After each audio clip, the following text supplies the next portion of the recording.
Alrighty. So we're live here. TNS Smooth Boy is live. We're gonna give it everything we got, and we're gonna see what happens here in this one today. But the first things first. Okay, we gotta set some stuff up right quick. Set some stuff up. Get everything ready. Get everything set up and ready. All right, that's better. All right, there we go. So we can get this going. All right. So how's it going, guys? Not wearing my original old Tennessee Pride hat today. Not wearing that one. Today I'm just wearing my regular. I guess I'm gonna name it blackout hat. I guess I don't know. Something like that. You got the original ball here, game ball. It's getting flat. I need to do something with that. Anyway, Tennessee Volunteers play the Kentucky Wildcats today. Of course, yes, it is against the number 11 Kentucky Wildcats. So don't leave the 11 part out. But here's what's going to happen today. Okay, I'm calling it. I'm not even gonna bullcrap guys. Not even gonna say stuff that doesn't even make sense. Tennessee's losing. There's no way that Tennessee's won. Tennessee's losing. Last game was Tennessee's last win of the season. Charlotte played them terrible, 14-3, and 14-3 is the most get against a Charlotte team when you're supposed to be an SEC team. Um, I want to say that Arkansas would have done better than that, but then again, they lost to North Texas, and I think North Texas could probably beat Charlotte. But I am going to say, let's see, what's another bad team in the SEC that could have done better than that? Man, I can't think of no more. I mean, because you got Mississippi State, who's good. You got Texas A&M, who's good. You got Missouri, who's decent. I mean, Missouri would have blown Charlotte out. Missouri would have blown them out. And we, no, there's Missouri would have done better than that. Vanderbilt would have done better than that. Florida would have done better than that. Auburn would have done better than that. Alabama would have done better than that. Georgia would have definitely done better than that. Kentucky would have done better than that. Mississippi State would have done better than that. Arkansas would have probably maybe done better than that. Um, so you have all these other teams who would have beat Charlotte by so much more, and you only beat them by 11 points. Okay, and they had two chances. Now they didn't capitalize on these chances, thank God, but they did have two chances, and the two chances were there for them in the fourth quarter, driving down the field. Okay, they had a chance to. Our defense kept us in that game. So my praise goes to you, defense, because you kept defense did nothing. They scored no points in the second half. How do you let a team like Charlotte shut you out in the second half of a ball game that's in your stadium? I don't understand it. It was at Neyland Stadium. You let Charlotte shut you out with 0 points, no points in the second half, which is the third and fourth quarter. The third and fourth quarter is where you should be making adjustments based off of the first and the second. You should be making adjustments. You should be moving on, making adjustments, and scoring and winning the game and capitalizing. You know, we had a problem a few years back about finishing the game. We couldn't finish games. We started them off strong, first, second, even third quarter. And fourth quarter, we. And hang on real quick here, guys.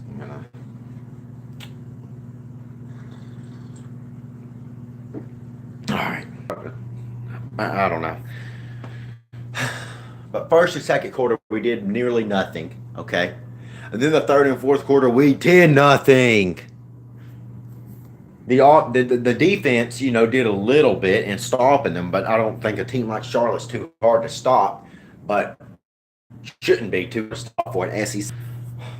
But it seemed like it was for them a little bit. They stopped them though, so kudos to you. Now we're gonna move on to Kentucky. I'm gonna tell you three things. This is my three little facts.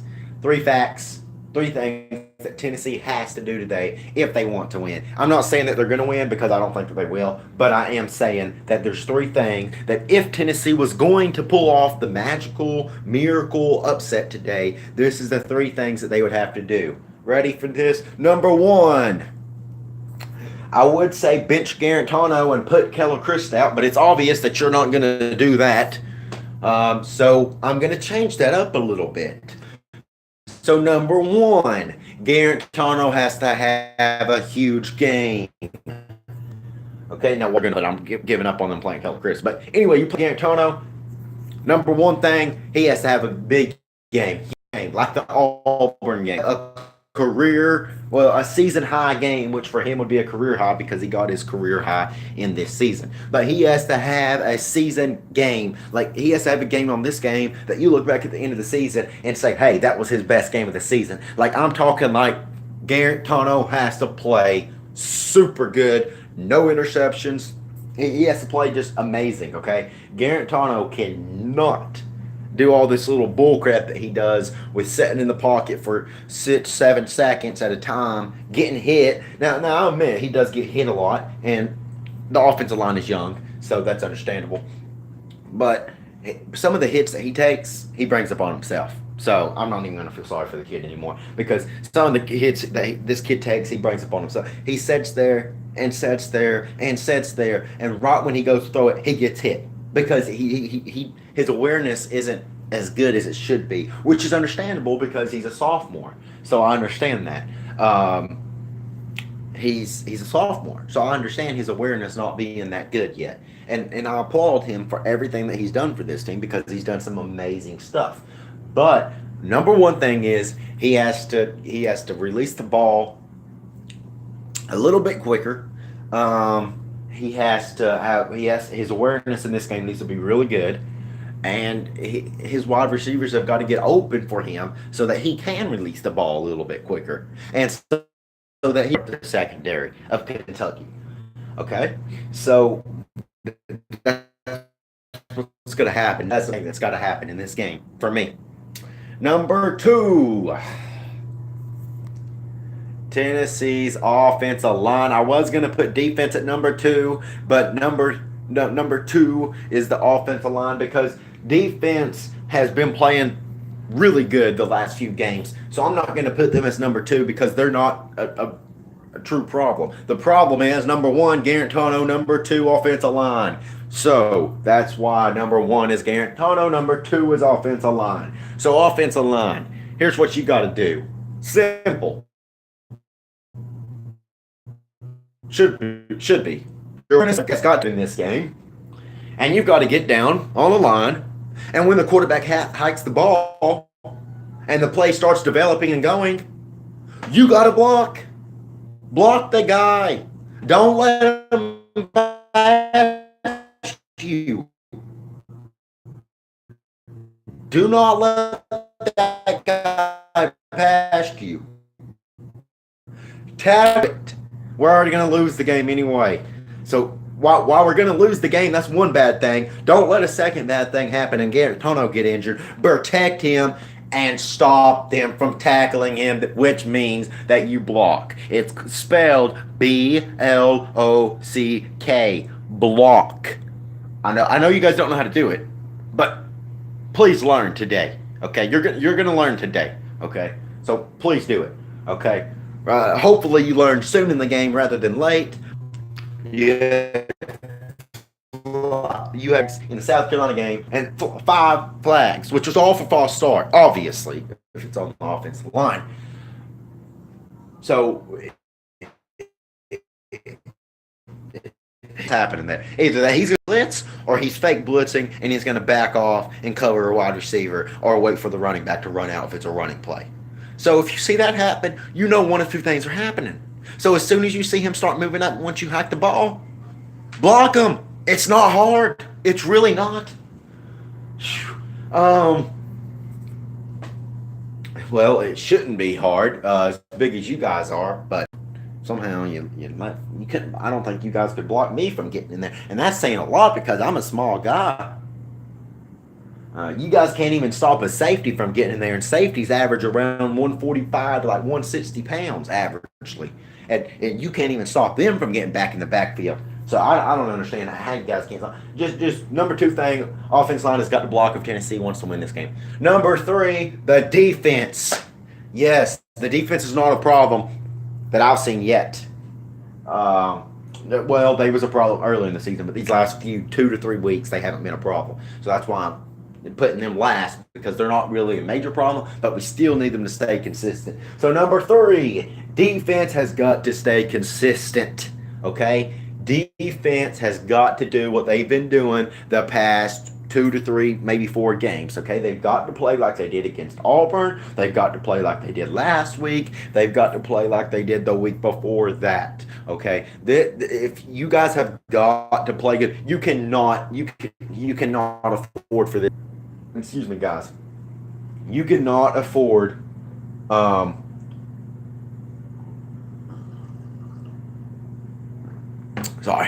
morning coffee. Get your energized. You cannot afford for your offense, such as Garantano, to play good, and the wide receivers, and the offensive line start blocking. So then offense is playing good. You have Garantano doing amazing. You have the offensive line block now because you have talented wide receivers who can get open. So you cannot afford to let offense start playing good and and then you not to stop Kentucky from putting up points, and you not to play. Okay, you've got to stay consistent in this game. You've got to come to this game ready to play, and you got to play this game. You've got to stop Benny Snell. If Benny Snell rushes for 150 yards, it's over. You cannot let him rush for that many yards. Him below 150. 149 is the minimum. Excuse me, correction. Minimum. I said minimum. Anyway, 149 is the minimum yards that I want Benny Snell getting in this game. If you let him get over that, we're not winning. Because Benny Snell is an NFL running back. He'll be in the NFL one day. He's already proved that. And anybody that says that he won't, you're stupid. You're ignorant. You're dumb. You're stupid. Well, it's simple. I'll ask you what a 3-point stance is, and you'll say you don't know. So, Benny Snell's already proved that he's going to make it to the NFL one day. But got to stop him from rushing over 150. Because if he rushes over 150, we're done. Tennessee's done. They're not winning. Their quarterback can't throw worth. Okay, well, I want to use my choice of words really nice here. Their quarterback can't throw anything.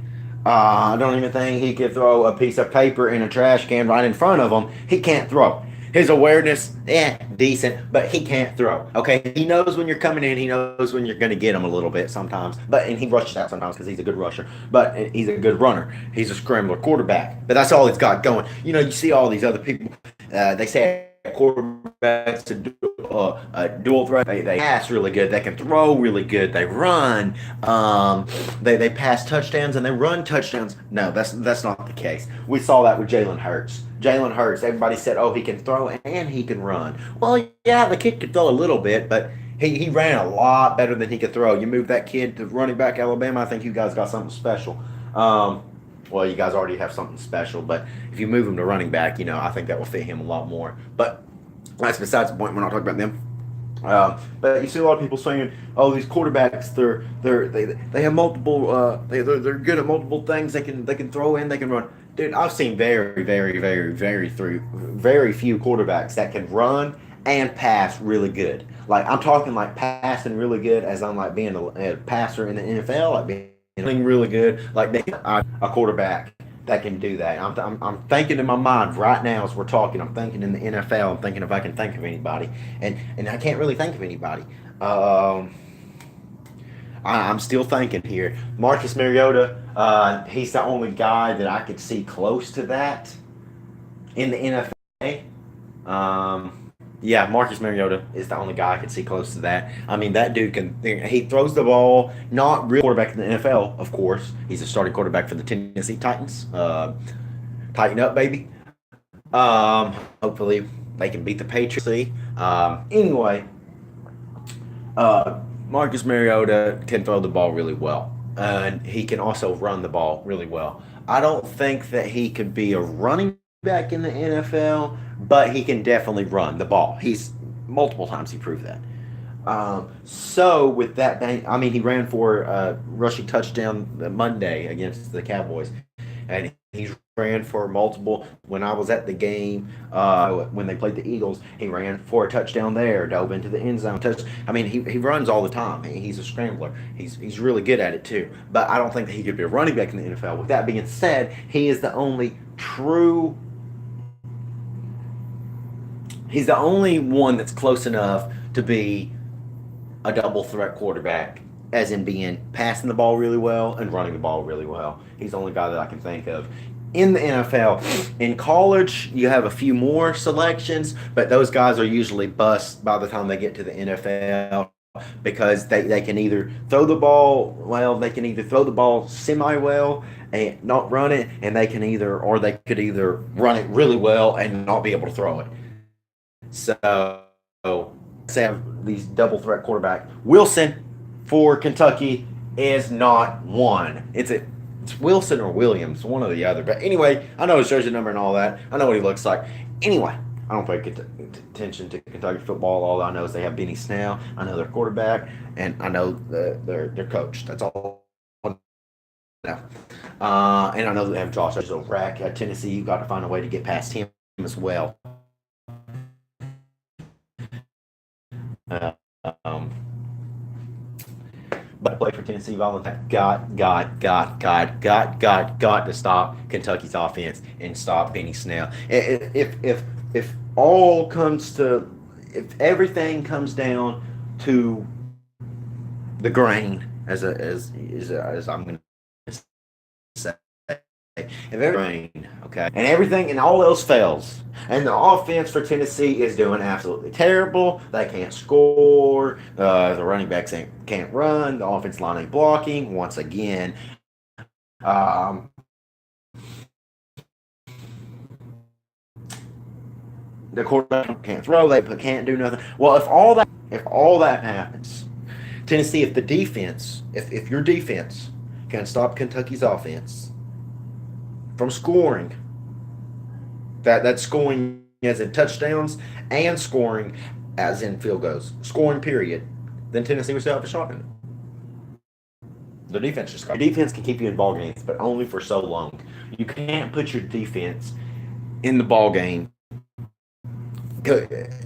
and but then they eventually make the team punt, which is good. But then you come out for a 3 and out, and they have to go right back on the field. You can't do that. Now, if Tennessee's offense was playing like that, and they had to rely on the defense, Tennessee, you would still have to get at least 2 to 3 first downs on every drive in order to keep your defense healthy and in order to keep them energized and in order to keep their stamina up. But like I said, the top, I'm going to go in and cut it off here, but the top 3 things Tennessee has to do. Number 1, Garrett Tunnel has to have a big day. Number 2, offensive line. The defense has to stay consistent like they have been the last few games. That's all I got for you. If Tennessee wins this game here today, they're going to be bowl eligible. Because, well, not after winning this game. They'll still be 5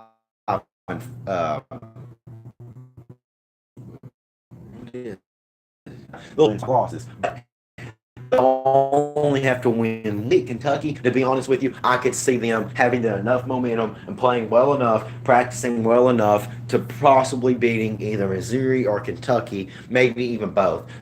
So I think if Tennessee wins this game, they go bowl eligible. If Tennessee loses this game here today, they are not bowl eligible because then they will be 4-6 and they'll probably lose to Missouri next week because they gave Kentucky a hard game. And then if they do find a magical way to win that game, then they'll still be 5-6, and then they'll have to be. They did it a few years ago to be bowl eligible, but I don't think they would do it again in a situation like this. But it's possible. But it would be much better for Tennessee to win the game here today, which I don't think much in the game here today, become 5-5, and only have to win one out of the next two games to be bowl eligible and possibly even winning both of them. So Tennessee would be much, much, much better if you could win this game here today.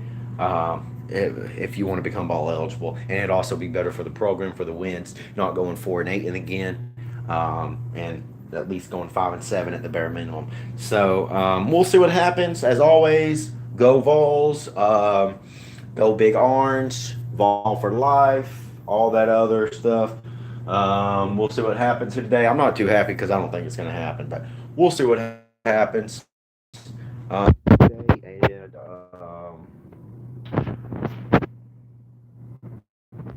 go Vols.